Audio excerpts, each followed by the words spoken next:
Well, shalom, shalom. I just want to welcome everyone to the conference call. And today, this is Barbara serving as your host today. And here is a common question that you might get, or an objection.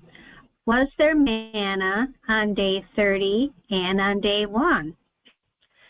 Well, there is no mention of manna on transition day, and that would be day 30, or on new moon day in the Bible.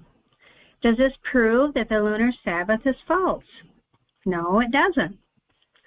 Saturday Sabbatarians have tried to use the story of the manna as proof that the lunar Sabbath is a false teaching. Saturday Sabbatarians say the narrative in Exodus 16 offers no instruction for Israel to pick up manna or not on new moon days during their 40 years in the wilderness. And these same folks admit that the new moon days were observed, but because there's no mention of them in conjunction with the falling of the manna, they say that this proves that the 7-day weeks are not interrupted by the new moon days, and therefore manna must have fallen on the new moon days. Well, Exodus 16:29 says, "See, for Yah has given you the Sabbath, therefore he gives you on the 6th day bread for 2 days. Let every man remain in his place, and let no man go out of his place on the 7th day." Okay, so this is a response to Lex Meyer of Unlearn, and here is the response. The manna in Exodus 16 is where Yah is teaching the Israelites to regard or guard the Sabbath day.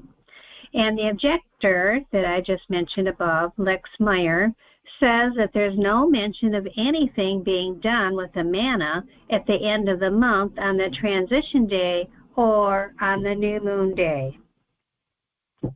Well, technically, that's not accurate.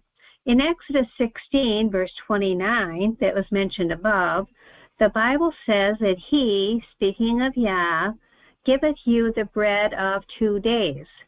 And the word 2 there is a translation gloss. The Hebrew text just reads, Yoameim, bread of days.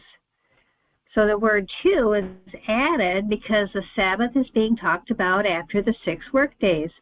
But lahem, Yoameim, bread of days, can account for there being additional days at the end of the moon at the time of the new moon. What is a translation gloss?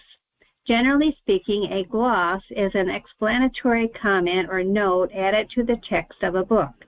It also refers to a kind of explanation of a foreign or strange word that needs explanation. So the word 2 in Exodus 16:29 is a translation gloss. 2 is added because the Sabbath is being talked about after the 6 work days. And the Hebrew text just reads, Yoameim, bread of days. So we know that word 2 is added. Well, you can ask a feast keeper about Day of Atonement. A feast keeper may insist that the days of the week go 1, 2, 3, 4, 5, 6, 7, uninterrupted all the way back to creation.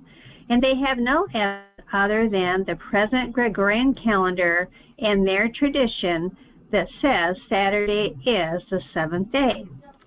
Well, they say that this proves that the 7-day weeks are not interrupted by the new moon days, and therefore manna must have fallen on the new moon days.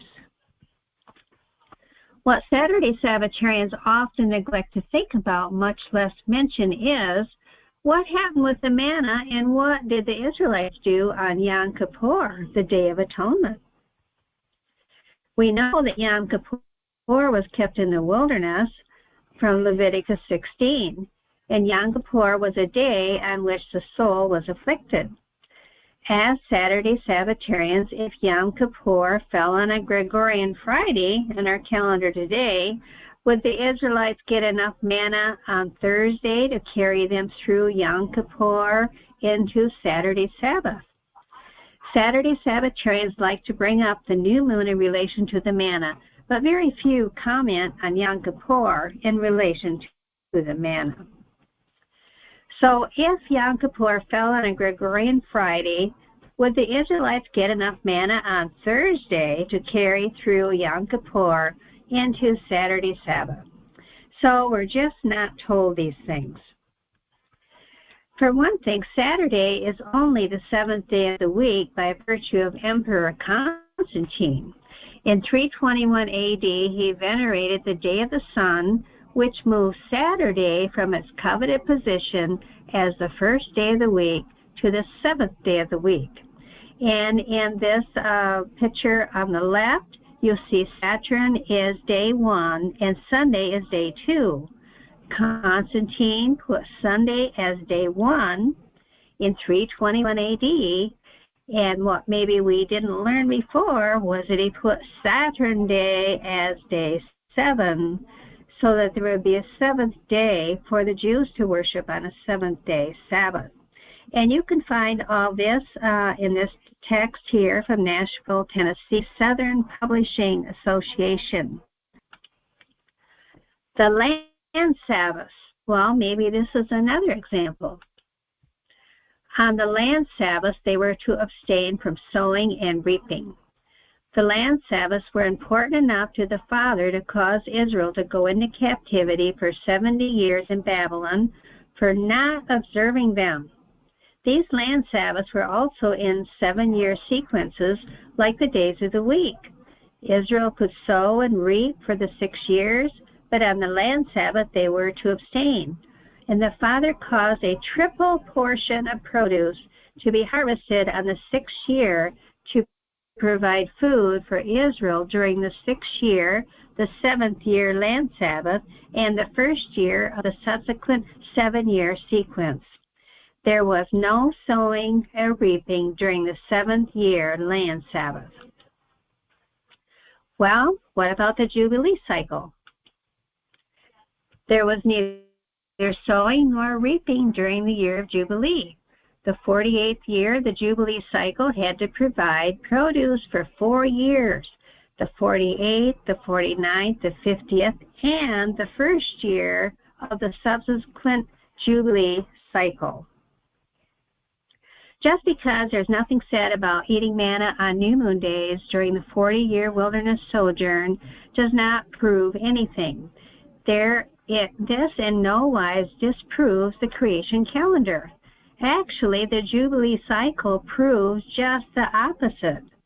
The days of new moon interrupts the weeks, and the 50th year interrupts the 7-week year counts.